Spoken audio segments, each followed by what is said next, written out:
Hello and welcome. My name is Jenny and I'm an avatar created by Uniserve to help you navigate Incoterms, what they are, how to use them, and the benefits they can bring to your business. Let's get started. What are Incoterms? International Commercial Trade Terms, or Incoterms for short, are the standard selling terms that define who is responsible for the tasks, costs, and risks of moving goods in international trade. Published by the International Chamber of Commerce, ICC, and recognized worldwide, these agreements make global trade clearer and legally binding.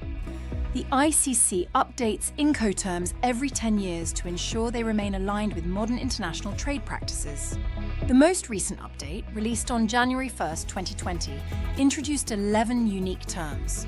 Sellers typically reference these 11 Incoterms with a 3-letter code to spell out exactly who handles the costs, risks, and logistics, whether the goods move by sea, air, or land freight. Every shipping Incoterm defines the following responsibilities and obligations. Point of delivery.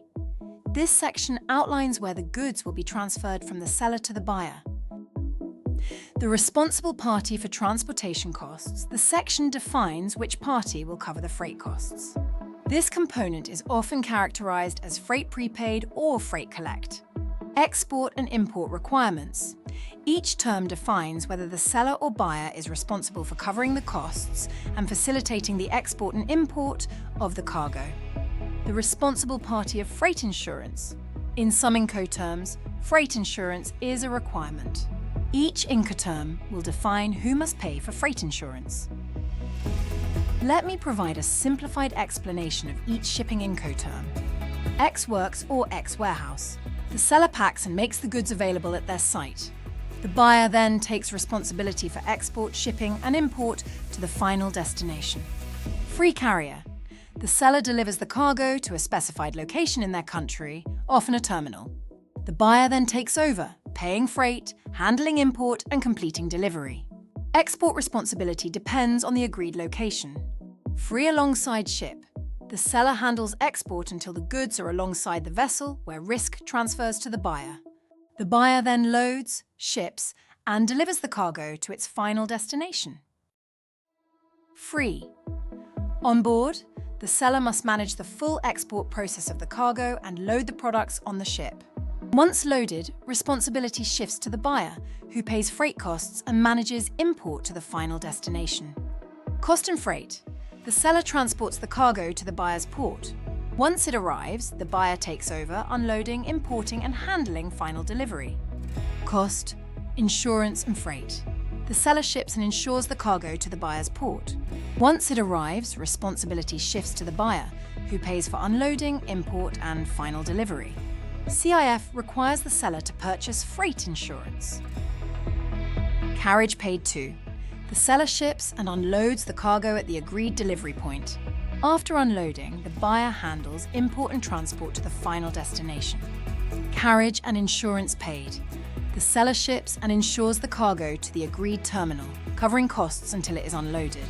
Once delivered, the buyer handles import and transport to the final destination. CIP requires the seller to purchase freight insurance. Delivered at place. The seller delivers the cargo to the agreed destination. The buyer then unloads and handles import duty, taxes, and customs clearance. Delivered at place unloaded.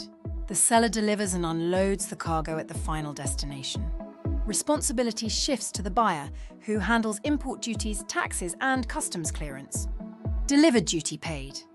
The seller delivers the cargo to the final destination and pays import duties, taxes, and customs. Once delivered, the buyer is responsible for unloading. DDP is the only Incoterm where the seller covers all duty charges. Incoterms communicate a binding agreement between the buyer and seller that outlines the responsibilities between the manufacturer and purchaser of goods in regards to the delivery to the products.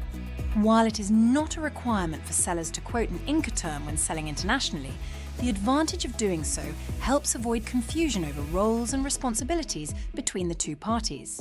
As language barriers and cultural differences are commonplace in international trade, these terms simplify an often complicated process and help communicate a large portion of the process of transferring the goods from the seller to the buyer. How do a buyer and seller agree on which Incoterm to use? Sellers often have preferred Incoterms that work best for their operations and customers. Buyers may have specific preferences too, which are shared with sellers so both parties can agree on the most suitable Incoterm for their deal.